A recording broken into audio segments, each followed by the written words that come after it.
everybody? Welcome again to another episode of Just for Fun Games. I'm your host, Azzy. With me again is my boy, Roy. And today we are going to be reviewing The Eternals. Eternals. If you haven't seen any of our reviews, why aren't you watching our stuff? I thought you liked me. If you haven't seen our reviews before, me and Roy have difficulty portraying the amount of nuance that we have when it comes to any of these reviews, unless we spoil it. So if you haven't seen Eternals, please go see it. Don't take your kids, but please go see it. All right, come on back and check out what we had to say about it. Nonetheless, that was a spoiler warning. We're going to jump right into it real quick.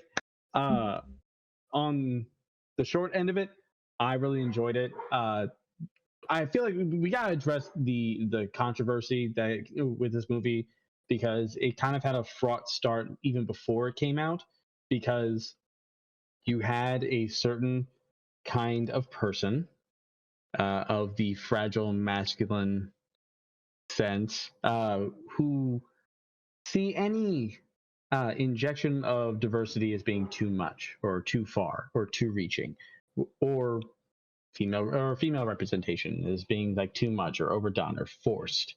So they tried to review bomb the movie, which I never understood. I don't understand the concept of review bombing, because it's always severely obvious and everyone can just see it and ignore it. You know what I'm saying? The movie hadn't even been out yet, but somehow it had 4 reviews on Rotten Tomatoes that were all like ones. Yeah, I saw that review bomb, but I'm not gonna base a movie until I see it, except for Resident Evil and Mortal Kombat. But we're talking about Eternals. Even still, once the movie had come out, once the movie came out, it still was kind of fraught, but it got the moniker on social media that it was, quotation marks, the worst Marvel movie yet, or Marvel's first DC movie. I'm like, no! What the hell are you talking about? The worst MCU movie is still The Incredible Hulk. But it's nonetheless. I mean, if anything, make up your own mind. Don't let any of this like mishigosh keep you from going and trying the movie out for yourself, because I really enjoyed it, and I think there's going to be plenty of people that at least enjoy it to a degree greater than the average like negative review on the internet.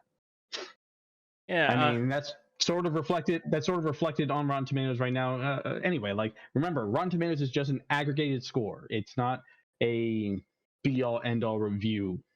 But the audience score is like sitting at like an 83, I think was the last time I checked it. And that's pretty average for any Marvel movie. Yeah.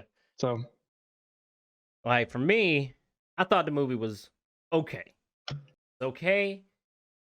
Did get very, Justice League vibes here, you assembling up this team, to take on the Deviants and stuff. But some of them characters that, like, I wanted to care for them all, but ones I didn't care for was Sprite and granted, here we go, more fucking character names I can't remember. The Bollywood actor. No. I was very proud of myself. I came out of the theater and I can remember all 10 of the Eternals. So real quick, we're gonna play a game and see how many Roy can guess. I got them on the bottom. No, don't you dare! No, I don't have the character names. I got the picture of the cast at the bottom. So let's see. Damn. We got Angelina Jolie as Stina. Okay. Droog? Droog. Okay. It's Druig, but Droog is fine. Icarus. God damn. His name was stuck in my head the whole movie because it was a weird sounding name and I can't remember it now and it's going to piss me off. Cersei. This is fun for me. Cersei. Percy? I said Cersei. No. Oh, Cersei. Okay, I was about to say Percy, like Jackson, or I know Sprite. Okay. Sprite.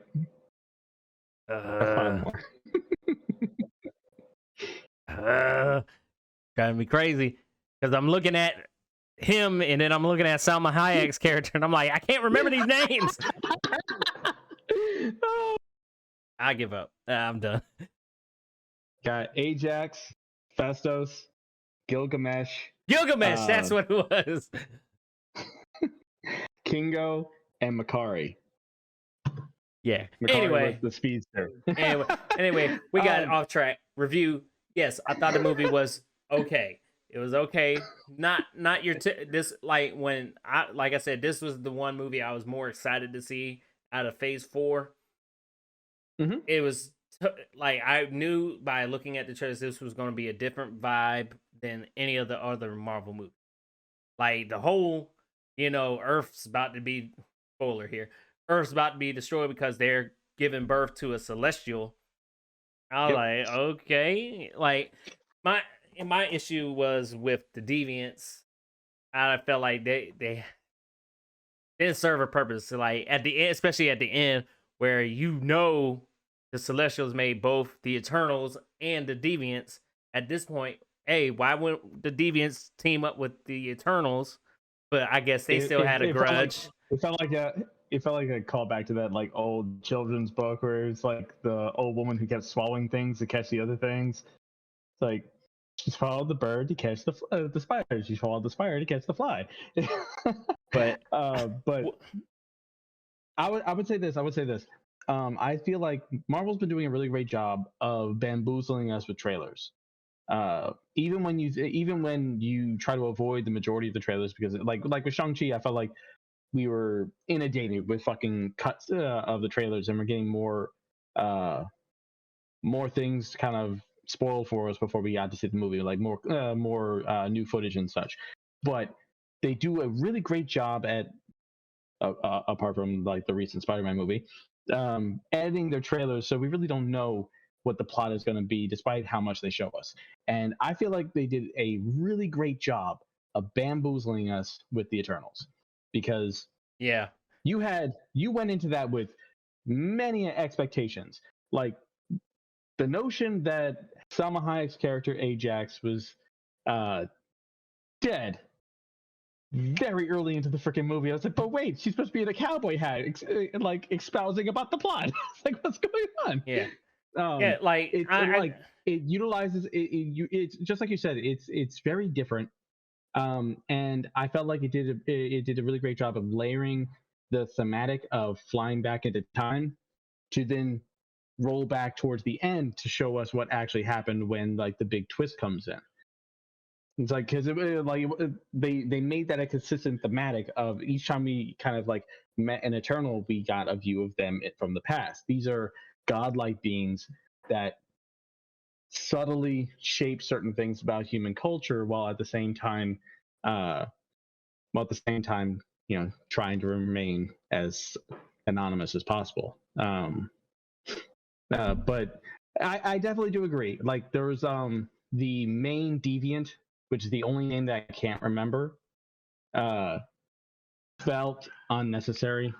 I honestly I think the wasted part was the notion that this is a thing that was killing the Eternals and absorbing their powers and their memories, but not learning the lesson that I figured that he would get. I figured by absorbing their memories, especially Ajax's memories and Gilgamesh's memories, he would realize that they're effectively on a journey to try against the designs of the Celestials. So why would they still want to be adversaries, which was kind of falling into the design of the Celestials that he's trying to... It made no sense. It felt like double speech, because he's pissed off because the Celestials sent them to kill him and his kind, but it's like, well, these guys are the same kind of victims as you are.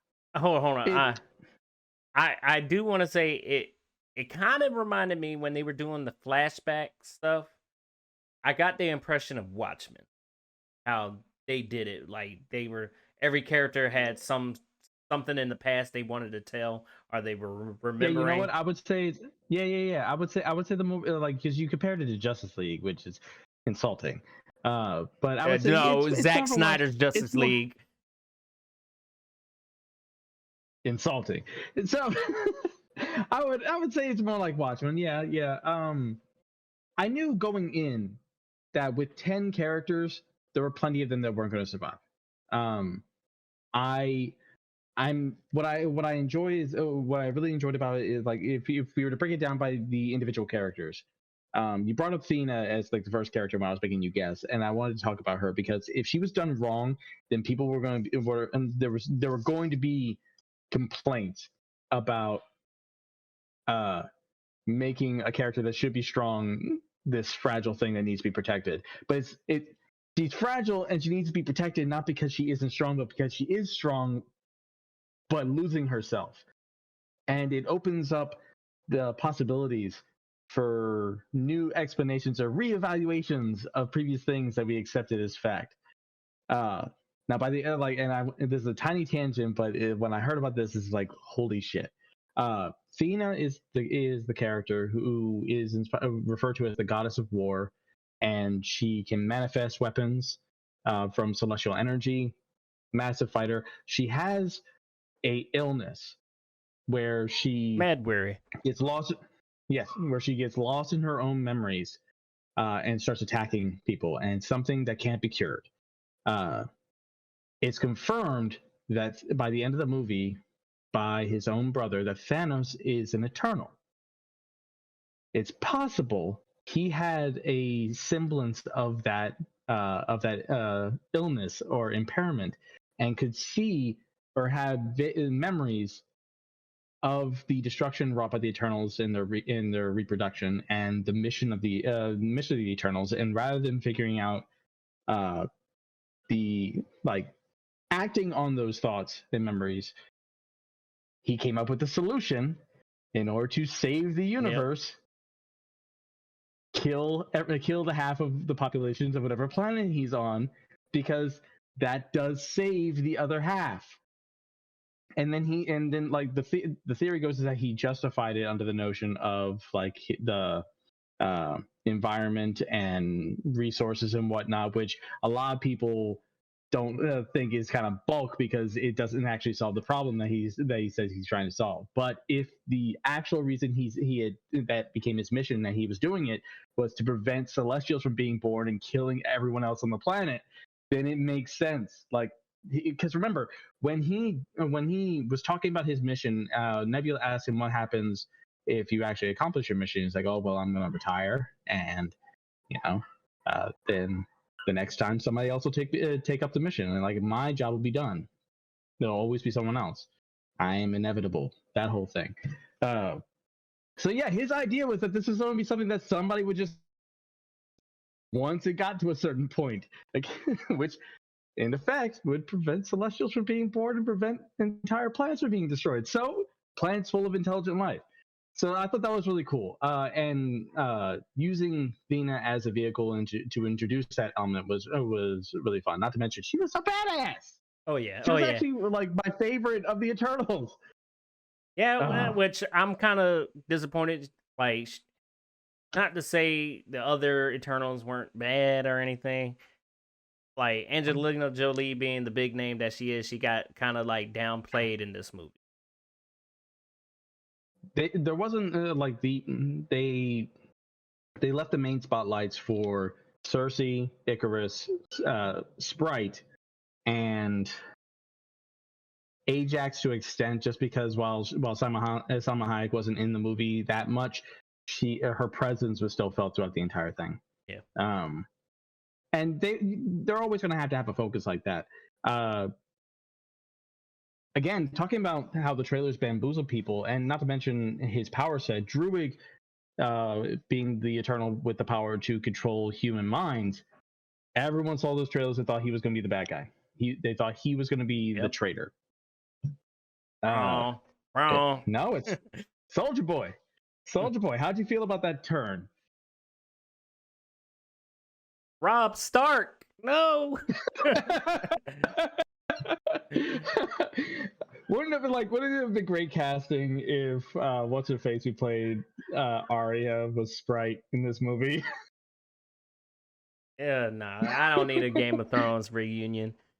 But I mean, there's going to be one. Emilia Clarke's going to be in Secret Invasion, and Jason Momoa is in talks to join the MCU. But I mean, like there. Granted, like I said, the movie's okay. There's faults in it, like the pacing. There was like pacing issues where I felt like some scenes were too rushed, or some of it was at a slow point. It had to roll really quickly into the premise. There wasn't like once it got past like the setup and rolled into like present times, we didn't really have a lot of time with Cersei and Jon Snow's Dane Whitman, I think was his name.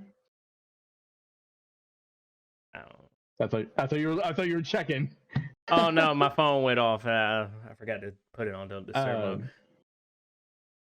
But something that was pointed out to me by somebody else was when the Eternals first arrived on Earth, Cersei was enamored with the planets, and Icarus rolls up on her and she says, "Isn't it beautiful?"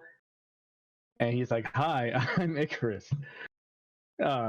Like people were drawing the conclusion that right from that moment it was obvious that while Cersei cared about the planet, Icarus cared about her, and the planet was just a job. He never really cared. He cared because she cared. It was even shown later that he was learning the primitive humans' language, not because he gave a fuck, but because he wanted to spend more time with Cersei, and she cared about them. So the notion that he'd be like almost the religious zealot, incapable of rebelling against his god, they're like, yeah, if any of them were going to rebel, and they even like, maybe it would have been better if they left it on the table, but they were even Kingo was even Kumail Nanjiani's, I mispronounced that so bad, I know I did, his character played out or rolled out the analogy with Sprite that about her effectively being Tinkerbell to Icarus's Peter Pan. It's like Tinkerbell always wants to be with Peter, but there's that degree of separation because they're physically different. But it's like, did you find the characterization for each of the Eternals to be faltering at any point? Like, I feel like while they couldn't give them, if anything, Kingo was the weakest when it came to character development. But otherwise, I thought the rest were fine. I mean, Kingo and Makari were kind of nah, but the rest I thought had like little tiny arcs. Like I said, I went into this not knowing anything about Eternals. I don't know. Like, even when I stayed for the post credit and after credit, I still didn't know what the fuck was going on. Except for, you really need to watch these movies with somebody who knows what the fuck they're doing. Yeah, because when I watched it, I saw it by myself and I was just like, who the fuck is this? Who the fuck is that? But I say I had to go on YouTube and like, yo, what the fuck really went down with those post credit scenes? Come to find out, Blade might be, but well, there's actually I actually think that's a good thing. Honestly, you're actually in a what I would say is a coveted position. If you just let go of the notion that you need to know the answers, then when Dane Whitman's reaching for a sword that looks like it's got like tendrils that are reaching for it, you get to carry that cliffhangers and that excitement to learn what it is to the next movie, because we're getting another movie. Me, I had like, I'm already like got like half the knowledge, so I'm making fucking guesses, and then like disappointing myself after the fact when I'm wrong. Like you're bringing up the post credit scene, the initial post credits. Like, that was the other thing about this movie. Talk about existential dread. Like Mass Effect, the Reapers level existential dread with these massive space gods. Because they had them on speed dial and would just show up, and these dudes are massive. It's like, a baby's gonna come out, and you're gonna make sure it comes out just fine. It's like, but I don't want to. It's like, are you sure about that? Yeah, because near the end, he just rolls up. He's like, hold up. No, I'm sorry. I expected it was gonna be. I expected it was gonna be alluded that somebody ain't happy. Like the supervisor is gonna get called in, but they straight up pulled up Mortal Kombat. They're like chilling out in the field. I can hear the music, and then the clouds just part, and Shang Tsung or like Shao Kahn bursts out the fucking tower. I have come for your soul. It's like, oh shit! Woo! Everybody can see that, right? Yeah, what? How would you explain that? You'd be like, did y'all just see what I just fucking I can't even explain that. I'm sorry, but there's a giant marble head and like fingers coming out the planet right now. Like this movie leaves like I saw some people kind of complain that like maybe it was too much and too cosmic to introduce in just like one movie. Because this movie has an immediate impact to everything else. It's like you can't just. It's not like oh the X-Men were fighting at a dam in Canada, and maybe somebody in like the States will find out about it if they were paying attention to Canadian news, which they weren't. This is like there's a head. There's a head in the Indian Ocean. Anybody? Okay. because I thought near the end when the clouds were parting and shit, I thought multiverse shit was happening. I was like, okay, but no, the Celestial was pissed off, and he's like, "We'll come back to make a decision on the Earth." Oh yeah, no, and that was actually the interesting thing, because you have to remember, or I'm not gonna say you have to remember because you didn't know, but the Celestials are scientists. They are literally giant space god scientists. They experiment, like in the comics. They're the ones that created the creatures that would eventually become mutants in human like early human society and whatnot. They're the ones that seeded the planet for humans to even exist on the planet. And just like scientists, they eventually come back to see the results of their experiment, and if they don't like it, they clear the table. It's like, well, this isn't exactly what we were going for, so yeah. And when she got yeeted into space, when Cersei got yeeted into space, you couldn't, like, it was still monitoring. You couldn't tell that they were angry. They just went like, well, that happened. So you chose their lives over Tiamat's.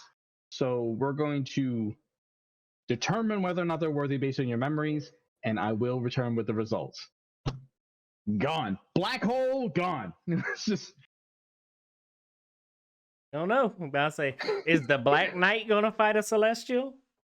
See, now, and that's the thing.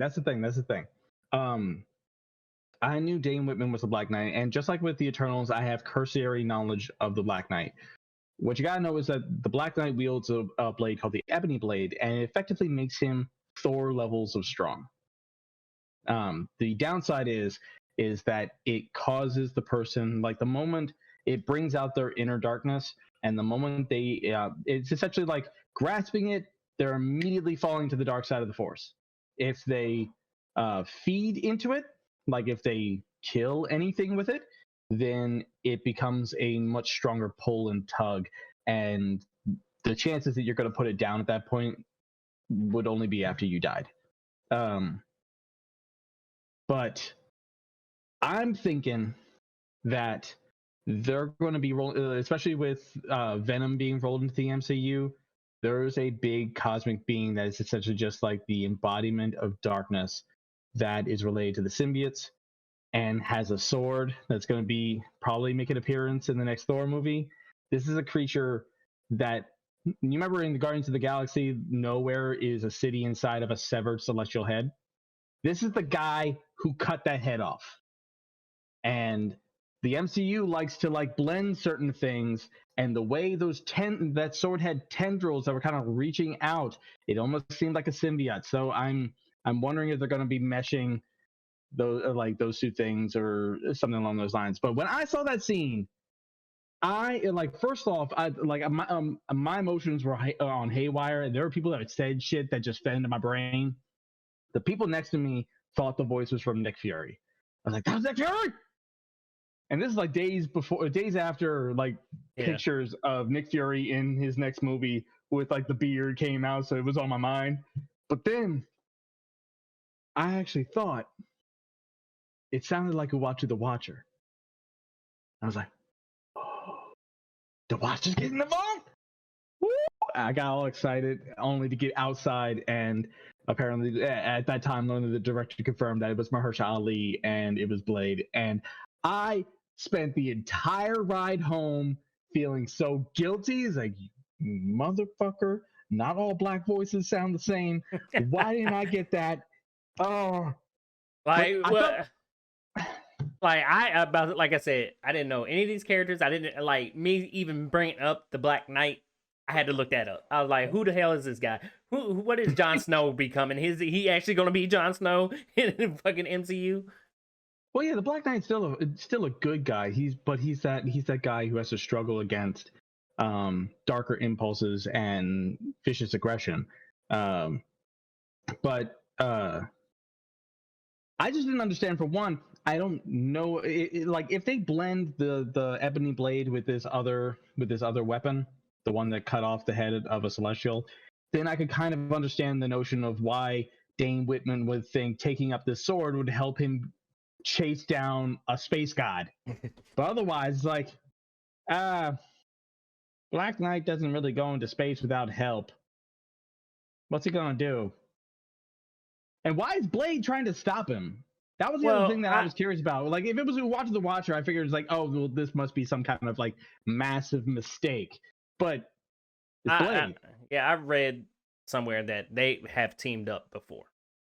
Oh, I bet. So, I mean, I'm not going. Like, you and I grew up with Wesley Snipes' Blade.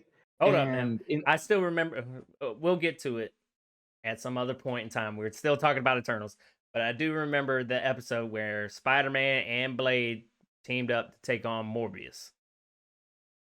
Sure. But God, the Morbius movie. Do I have to watch it? I'm interested. I'm still gonna see it. It looks so bad. It's like anyway, Eternals. I'm sorry. But touching on the other characters, I really wanted to at least touch on each of the characters. Ajax's power was to heal, and her being the first one taken out is really what cemented the notion that while these guys are called Eternals, they're not invincible. Like I thought that was like, not only did they lose their leader, but like they lost the person that could save them should anything bad happen. It's like, oh, damn.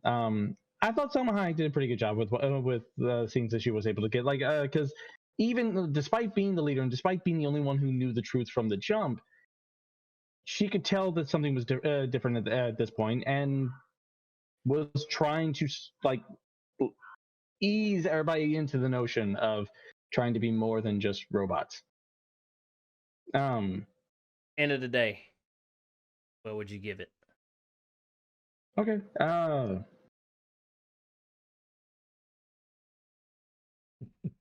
7.5. Give it a 7. So I'd want to give it higher, but I can comprehend that, like, the movie felt its length. Why they marketed it as being the first, as being like the adult Marvel movie, is like it wasn't necessary. I had the first sex scene, buddy. Sex scene. Okay.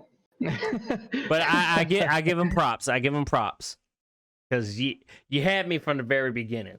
Only because when Cersei's character was given that like little bow, the arrowhead to the like little kid, Pink Floyd dagger? Yeah, Pink Floyd's Time was playing in the background.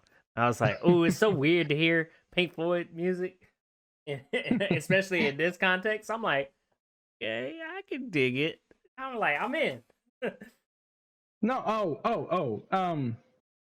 I wanted to touch on a couple things, other complaints that I've been hearing people say, and it allows me to get to Fastos. What do you think about Fastos? Because his character is the reason why this movie can't be seen in certain countries. Do you remember which one's Fastos? Bollywood guy, right? Nope, that's Kingo. God damn it. Well, who the fuck? Oh, black guy.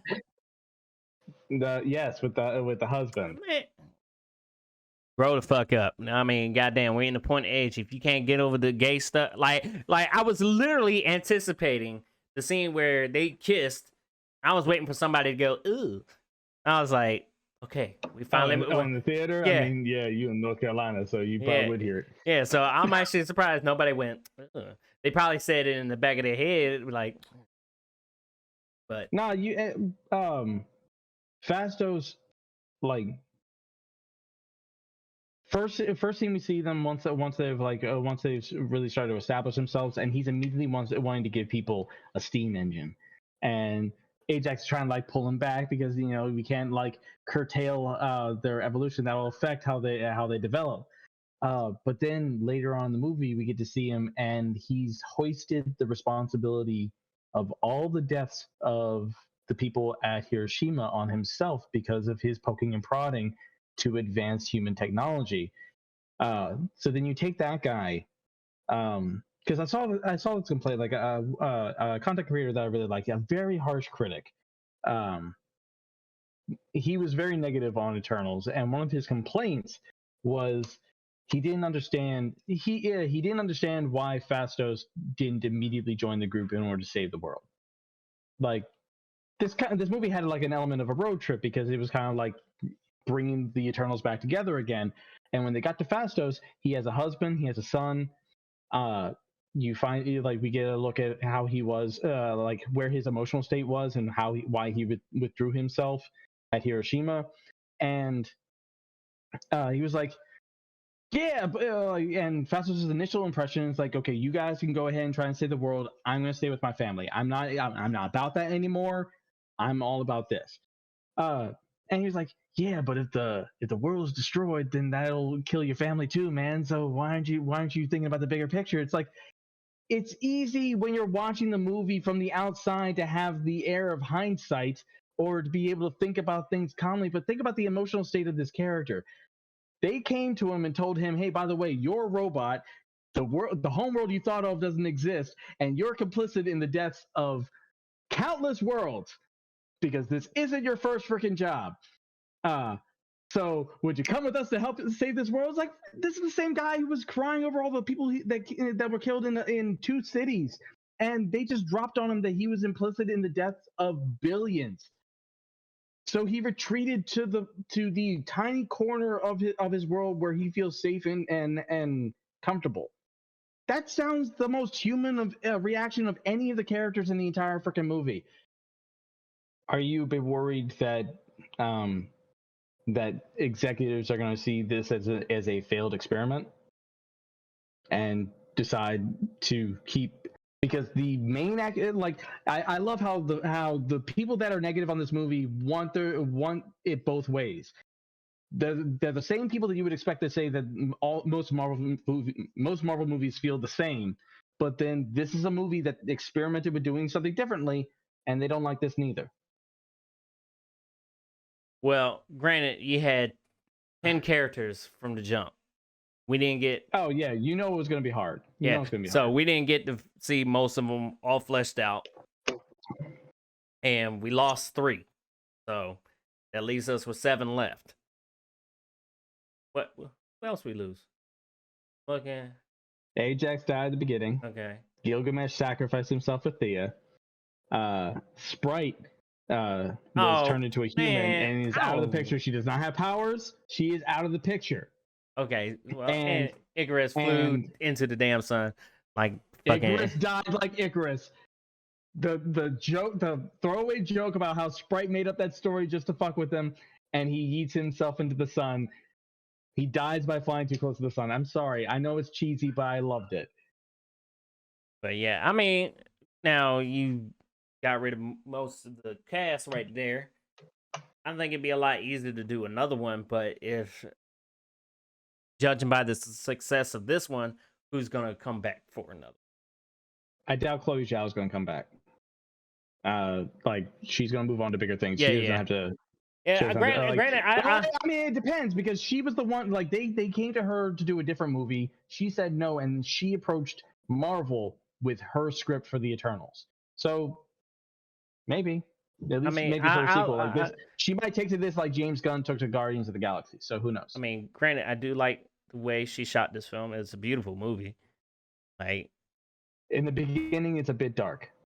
Yeah, maybe that was just the theater I was in. Dark, but I mean, I like the locations, especially when you bring in like the Celestials and stuff, going and talking about their origins and stuff like that. That I thought that was pretty cool. But wrap it up. Quit trying to play me out, goddammit.